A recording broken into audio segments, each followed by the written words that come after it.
Welcome to my channel Chem Speed. நமக்கு என்ன பார்க்க போறோம் அப்படின்னா UGTRB Chemistry Seriesல Unit 3 Coordination Compoundsல Valence Bond Theory அதனுடைய Part 3 வீடியோ தான் பார்க்க போறோம். வாங்க பார்க்கலாம்.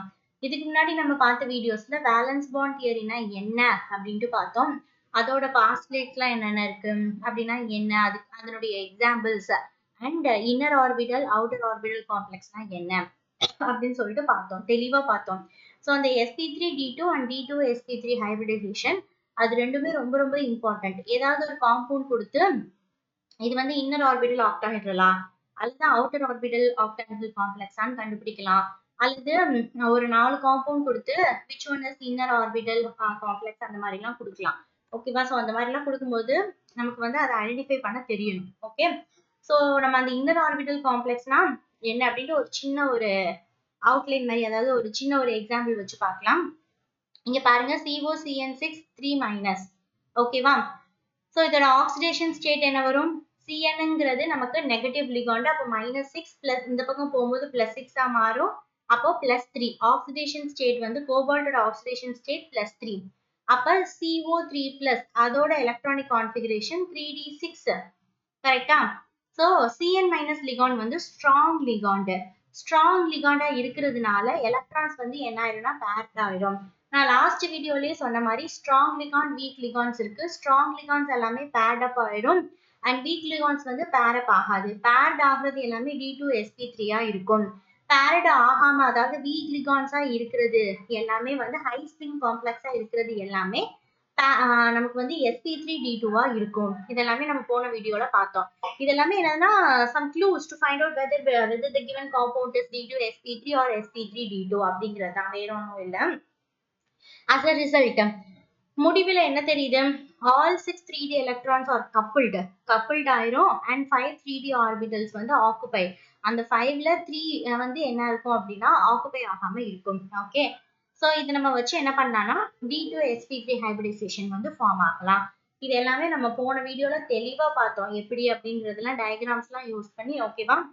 இது ஜஸ்ட் ஒரு ஒரு சும்மா சொல்றது. ஓகேவா? உங்களுக்கு தெரிஞ்சுக்கணும், ஒரு ரிவிஷன் மாதிரி. Okay, 6 coordinate covalent bonds are formed when these 6 hybrid orbitals overlap with 6 filled orbitals of ligands. அடுத்து outer orbital complexes Fe F6 3-. Same F fluoride அப்படிங்கிறது வந்து நெகட்டிவ் லிகாண்ட். அப்ப -6 இந்த -6 வந்து இங்க வந்து 3-. -6 இந்த பக்கம் போச்சுன்னா +6 மாறிடும். ஓகேவா? -3 + 6 which is equal to +3. அப்ப ஆக்சிடேஷன் ஸ்டேட் வந்து +3ன்னு இருக்கும். அப்போ இதுதான் வந்து ஆக்சிடேஷன் ஸ்டேட். அப்போ அதோட எலக்ட்ரானிக் கான்ஃபிகரேஷன் Fe3+ ஓட எலக்ட்ரானிக் கான்ஃபிகரேஷன் 3d5. ஃப்ளூரின் வந்து வீக் லிகாண்ட், அதனால 3d எலக்ட்ரான்ஸ் வந்து பேர்ட் ஆகாது. அப்போ பேர்ட் ஆகாதது லோ ஸ்பின் காம்ப்ளெக்ஸ்ன்னு சொல்லலாம். ஸோ அது எல்லாமே வந்து 3d எலக்ட்ரான்ஸே அதோட அந்த 5 எலக்ட்ரான்ஸையும் ஆக்குபை பண்ணியிருக்கோம். அப்போ 4sல ஒரு ஆர்பிட்டல், 4pல 5dல மட்டும்தான் வேக்கண்ட் ஆர்பிட்டல் வந்து இருக்கும். அதனால இது sp3d2 ஹைபிரிட் ஆர்பிட்டல்ஸ். ஸோ இதுதான் inner orbital octahedral complex, outer orbital octahedral complex. ஓகேவா? ஸோ இன்னர் ஆர்பிட்டல் ஆக்டாஹெட்ரல் காம்ப்ளெக்ஸ்ல ஸ்ட்ராங் லிகாண்ட் இருக்கும். அவுட்டர் ஆர்பிட்டல்ல வந்து வீக் லிகாண்ட் இருக்கும். அது வந்து லோ ஸ்பின், இது வந்து ஹை ஸ்பின்னா இருக்கும். அதுல பேர்ட் ஆயிடும், இதுல வந்து பேர் அப் வந்து ஆகாது. அது sp3d2, இது D2 sp3. ஓகேவா? இது ஒரு டேப்லெட் காலம் மாதிரி போட்டு அப்படியே எழுதி வச்சுக்கோங்க. எழுதி வச்சுட்டீங்கன்னா வெரி வெரி சிம்பிளா இருக்கும். Okay, 6 coordinate covalent bonds are formed when these 6 hybrid orbitals overlap with 6 filled orbitals of ligands. ஓகேவா? ஸோ இது என்னன்னு பாருங்க, number of orbitals and types of hybridisation. எத்தனை ஆர்பிட்டல்ஸ் இருக்கும் அண்ட் அதனுடைய டைப்ஸ் ஆஃப் ஹைபிரிடைசேஷன் எப்படி இருக்கும் அப்படின்ட்டு பார்க்க போறோம். Okay, a metal atom or ion can utilize its n-1d, ns, np or ns, np and nd orbitals for hybridization. ஹைபிரிடைசேஷனுக்கு இது எல்லாத்தையுமே யூஸ் பண்ணுது. ஸோ அதோட ஜாமெட்ரி வந்து டிபெண்ட்ஸ் அப்பான் த ஹைபிரிடைசேஷன். அதோட geometry octahedral, tetrahedral, square planar, linear, trigonal, bipyramidal, இந்த மாதிரி எப்படி வேணாலும் போகலாம். இந்த ஹைபிரிட் ஆர்பிட்டல்ஸ் எல்லாமே என்ன ஆகும்னா லிகான்ஸோட கொலைட் ஆகி நமக்கு எலக்ட்ரான் பேரை லிகான்ஸ் வந்து டொனேட் பண்ணி நமக்கு வந்து ஹைபிரிடைசேஷன் வந்து நடக்கும். ஓகே, ஸோ இது நான் போன வீடியோலயே காமிச்சிருந்தேன், அதேதான். கோஆர்டினேஷன் நம்பர் 4ன்னு இருந்துச்சு, கோஆர்டினேஷன் நம்பர் வந்து 4ன்னு இருந்துச்சு அப்படின்னா sp3 ஹைபிரிடைசேஷன், எஸ் முன்னாடி வந்துச்சுன்னா டெட்ராஹைட்ரல். ஓகேவா, அப்படியே reverse.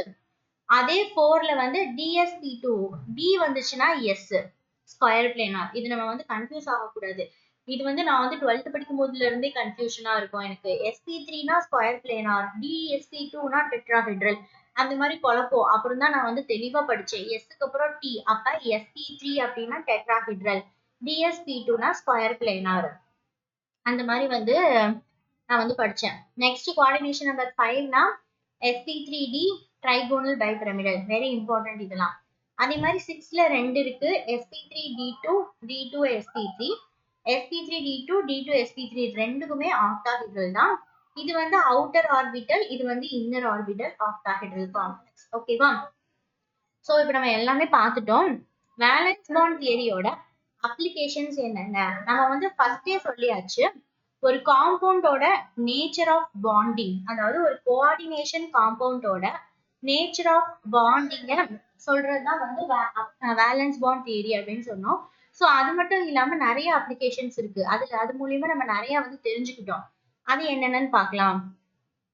The valence bond theory greatest overlap criterion helps explain the creation of covalent bonds in numerous compounds. நிறைய காம்பவுண்ட்ஸ்ல எப்படி கோவலன்ட் பாண்ட் வந்து கிரியேட் ஆயிருக்கு அப்படிங்கறத எக்ஸ்பிளைன் பண்ணிருக்கு. ஓகேவா, this is one of its most essential use. என்ன அப்படின்னா the variation in the length and strength of chemical bonds in hydrogen and F2 molecule. அதாவது ஃப்ளூரினுக்கும் ஹைட்ரஜனுக்கும் உள்ள இருக்கிற அந்த கெமிக்கல் பாண்ட்ஸினுடைய ஸ்ட்ரென்த் அண்ட் லென்த், அதோட வேரியேஷன், அதோட ஓவர்லாப்பிங் ஆஃப் ஆர்பிட்டல்ஸ் டிஃபரன்ஸ், அது எல்லாத்தையுமே இந்த விபி தியரி மூலியமா நம்ம தெரிஞ்சுக்கிறோம். தேர்ட் ஒன் என்ன அப்படின்னா covalent link. the covalent link in an HF molecule, அதாவது இந்த ஹைட்ரஜன் ஃப்ளூரின் மாலிகுல்ல இருக்கிற அந்த கோவாலன்ட் லிங்க் இருக்கு பாத்தீங்களா, அது வந்து எப்படி ப்ரொடியூஸ் ஆகுது அப்படிங்கறத இந்த வேலன்ஸ் பாண்ட் தியரி மூலியமா கண்டுபிடிச்சுக்கிறோம். எப்படி அப்படின்னா அந்த ஹைட்ரஜன் ஆட்டம்ல வந்து ஒரு 1s ஆர்பிட்டல் இருக்கும், ஃப்ளூரின்ல வந்து 2p ஆர்பிட்டல் இருக்கும். அது ரெண்டும் எப்படி ஓவர்லாப் ஆகும் அப்படிங்கறத வந்து இந்த 2pயும் 1sம் எப்படி ஓவர்லாப் ஆகுது அப்படிங்கறத இந்த வேலன்ஸ் பாண்ட் தியரி வந்து எக்ஸ்பிளைன் பண்ணுது. ஓகேவா, சோ அதுதான் வந்து இதனுடைய அப்ளிகேஷன்ஸ். நெக்ஸ்ட் வந்து கோஆர்டினேஷன் நம்பர், அதுக்கு சில எக்ஸாம்பிள்ஸ் இந்த மாதிரி நிறைய இருக்கு. இது வந்து நான் ரொம்ப டீப்பா கொடுத்துட்டேன். இந்த அளவுக்கு வந்து வேலன்ஸ் பாண்ட் தியரியில இதுல இருந்துலாம் மேக்ஸிமம் எந்த கொஸ்டின் கேட்கறதுக்கு வாய்ப்பு இல்லை. ஸோ இது நம்ம எல்லாத்தையும் படிச்சு நம்ம வந்து குழப்பிக்க வேணாம். நெக்ஸ்ட் நம்ம இந்த மேக்னெட்டிக் ப்ராப்பர்ட்டிஸ் ஆஃப் காம்ப்ளெக்ஸ் போயிடலாம். சரிங்களா, ஸோ நான் ஃபர்ஸ்டே சொன்ன மாதிரி நான் போன வீடியோல சொல்லியிருப்பேன், அன்பேரிட்டி எலக்ட்ரான் இருந்துச்சுன்னா அந்த காம்ப்ளெக்ஸ் பேராமேக்னெட்டிக். அதே மாதிரி பேர்டு எலக்ட்ரான்ஸ், அதாவது அன்பேரிட்டி இல்லாம எல்லாமே பேரா இருக்கு அப்படின்னா அது டயாமேக்னெட்டிக். ஓகேவா, நான் எப்படி படிச்சேன் அப்படின்னா எனக்கு இது ரொம்ப குழப்பம். டான்ஸ் ஜோடி, டான்ஸ்னா என்னது டி, ஜோடினா என்னது பேர்டா இருக்கும். அப்ப டான்ஸ் ஜோடி, டயாமேக்னெட்டிக் ஜோடியா தான் இருக்கும், பேர்டா தான் இருக்கும். அந்த மாதிரி நான் மனப்பாடம் பண்ணிக்கிறேன். ஸோ அந்த மாதிரி வந்து படிச்சுக்கோங்க. ஓகேவா, ஸோ இந்த மாதிரி மனப்பாடம் பண்ணிக்கிறது, மெமரி பண்றது வந்து எப்படினாலும் நீங்க அது குழப்பாம இருக்கிறதுக்காக தான் நான் சொல்றேன் இதெல்லாம். இது உங்களுக்கு எந்த மாதிரி தோணுதோ அந்த மாதிரி நீங்க என்ன பண்ணிக்கலாம்னா மனப்பாடம் பண்ணிக்கோங்க, மெமரி பண்ணிக்கோங்க. ஓகே, ஸோ பேராமேக்னெட்டிக்னா அன்பேர்டா இருக்கும், டயாமேக்னெட்டிக்னா டான்ஸ் ஜோடியா தான் இருக்கும். ஸோ டயாமேக்னெட்டிக் வந்து பேர்ட் அப் ஆயிருக்கும். The spin only formula is used to compute a complex magnetic moment. So ஒரு காம்பவுண்டினுடைய மேக்னெட்டிக் மொமெண்ட்டை வந்து கம்ப்யூட் பண்றதுக்கு so we are having a formula that is m is equal to root of n into n plus 2 bm. ஓகேவா, so இது வந்து root of n into n plus 2 bm. bm அப்படிங்கிறது Bohr magneton. ஓகேவா, so இந்த magnetic moment of complex compound is determined by, அந்த magnetic மொமெண்ட்டை நம்ம எப்படிலாம் டிட்டர்மைன் பண்ணலாம் அப்படின்னு பார்த்தோம்னா ஃபர்ஸ்ட் ஒன் என்ன அப்படின்னா ஹைபிரிடைசேஷன் டைப். ஒரு ஹைபிரிடைசேஷனுடைய டைப்பை வச்சு நம்ம வந்து டிட்டர்மைன் பண்ணலாம். அது sp3யா d2sp3யா அல்லது sp3d2வா, இந்த மாதிரி அதனுடைய டைப்பை வச்சு கண்டுபிடிக்கலாம். அப்படி இல்லைன்னா the state of oxidation of a central transition metal ion, அந்த central transition metal ion இருக்குல்ல அதோட ஆக்சிடேஷன் ஸ்டேட்டை வச்சு கண்டுபிடிக்கலாம். தேர்ட் ஒன் என்ன அப்படின்னு பார்த்தோம்னா the number of unpaired electrons. Unpaired electrons ஓட நம்பரை பொறுத்து கண்டுபிடிக்கலாம். ஓகேவா?